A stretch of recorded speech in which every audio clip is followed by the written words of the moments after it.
नमस्कार दोस्तों, स्वागत है आप सभी का हमारे न्यूज 20 टीवी पर। तो दोस्तों, मैं आज आपके लिए लाया हूं देश और दुनिया की 20 बड़ी खबरें। तो आपको एक एक करके सभी खबरें विस्तार से बताई जाएगी दोस्तों, तो वीडियो को अंत तक देखना ना भूलें।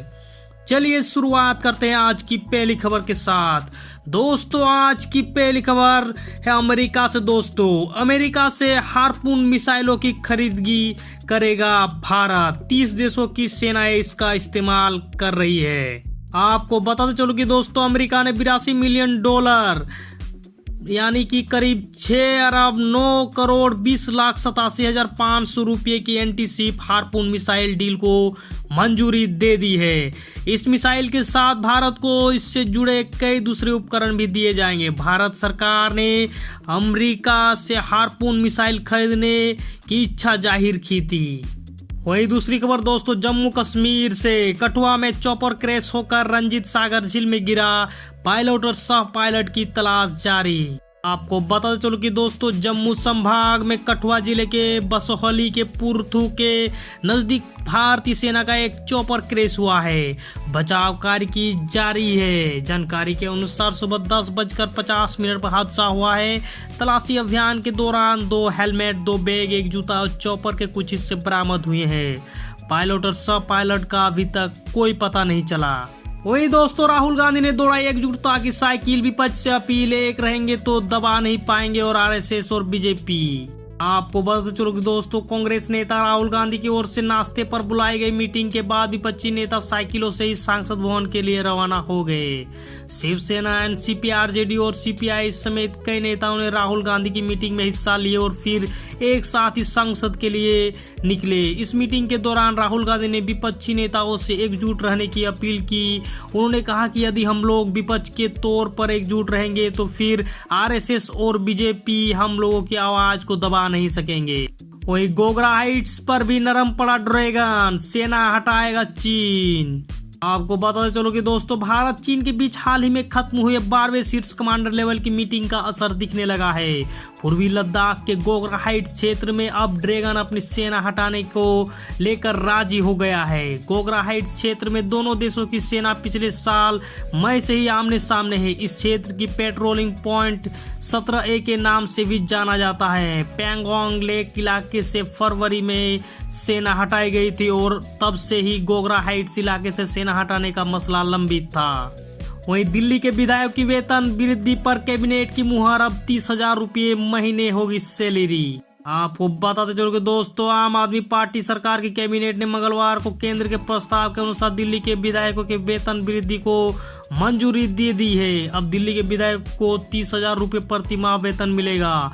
केंद्र सरकार ने दिल्ली सरकार के उस प्रस्ताव को खारिज कर दिया था जिसमें दिल्ली के विधायकों का वेतन बढ़ाकर अन्य राज्यों के विधायकों के बराबर करने की बात कही गई थी। वहीं पीएम मोदी ने लॉन्च किया नया यूपीआई मोड, ई-रूपी। आपको बता चलो कि दोस्तों, पीएम मोदी ने लॉन्च किया नया यूपीआई मोड। इससे बहुत ही आसानी से डिजिटल इंडिया के सपने को पूरा किया जा सकेगा। वही खबर राजनीति से दोस्तों, गृह मंत्री अमित शाह से मिले एनसीपी प्रमुख शरद पवार, सियासी अटकलें तेज। आपको बताते चलो कि दोस्तों, सांसद के मानसून सत्र के बीच रंगकंपा प्रमुख शरद पवार ने मंगलवार को भाजपा नेता और केंद्रीय गृह मंत्री अमित शाह से मुलाकात की। इस मुलाकात में किन मुद्दों पर चर्चा हुई, इसकी जानकारी अभी सामने नहीं आई है।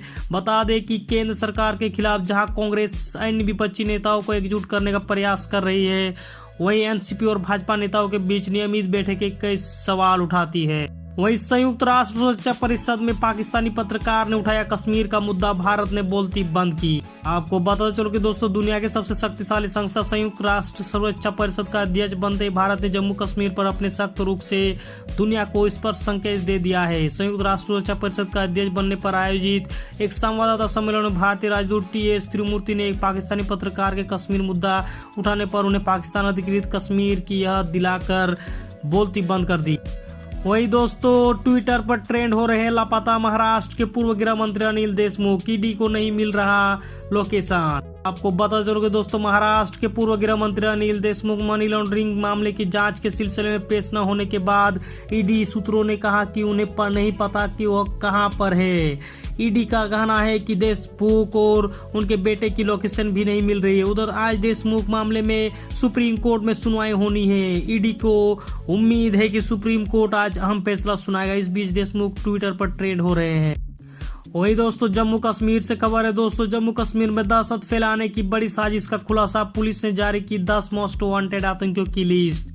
आपको बता चलो कि दोस्तों जम्मू कश्मीर से आतंकियों की सफाई के लिए सुरक्षा बल लगातार ऑपरेशन क्लीन चला रहे हैं, जिसके तहत घाटी में दहशत फैलाने वाले कुख्यात आतंकियों को ढेर किया जा रहा है। इस बीच जम्मू कश्मीर पुलिस ने 10 मोस्ट वांटेड आतंकियों की लिस्ट जारी की है। लिस्ट में नए पुराने दोनों आतंकियों को शामिल किया गया है। घाटी में दहशत फैलाने की कोशिशों में लगे आतंकी अलग अलग संगठन से जुड़े हैं। पुलिस इन्हें पकड़ने के लिए लगातार सर्च ऑपरेशन चला रही है। वही दोस्तों सख्त हुआ सऊदी अरेबिया, कोरोना नियम तोड़ने वालों की अब खैर नहीं, भरना होगा 1 करोड़ का जुर्माना। आपको बता चलो कि दोस्तों कोरोना वायरस के फिर से बढ़ते खौफ के बीच सऊदी अरब नियमों के उल्लंघन लेकर बेहद सख्त हो गया है। सरकार ने स्पष्ट चेतावनी दी है कि यात्रा प्रतिबंधों का उल्लंघन करने वाले पर भारी भरकम जुर्माना लगाया जाएगा। इससे पहले सरकार ने नियमों का पालन नहीं करने वालों पर 3 साल का ट्रेवल बैन लगाने का ऐलान किया था। वही दोस्तों अमेरिका के पूर्व राजनयिक का दावा, भारत 2030 तक दुनिया के हर क्षेत्र में होगा आगे। आपको बता चलो कि दोस्तों भारत 2030 तक दुनिया के सभी क्षेत्रों में आगे होगा। इस देश में आगे बढ़ने की क्षमता है। यहाँ के युवा देश को आगे ले जाने में सक्षम है। अमेरिका के पूर्व शीर्ष राजनयिक रिचर्ड वर्मा ने भारत में भविष्य की संभावनाओं को लेकर यह बात कही है। इसके साथ ही उन्होंने अमेरिका के साथ भारत को जोड़ते हुए कहा कि दुनिया के 2 बड़े लोकतंत्र मिलकर कुछ कर सकते हैं। वही भारत अमेरिका परमाणु समझौते को रोकने के लिए चीन ने किया था वाम दलों का इस्तेमाल, पूर्व विदेश सचिव की किताब में दावा। आपको बता चलो कि दोस्तों पूर्व विदेश सचिव विजय गोखले ने हाल ही में रिलीज अपनी नई किताब में भारत अमेरिका परमाणु समझौते को लेकर दावा किया है कि इसके विरोध के लिए चीन ने कम्युनिस्ट पार्टियों का इस्तेमाल किया था।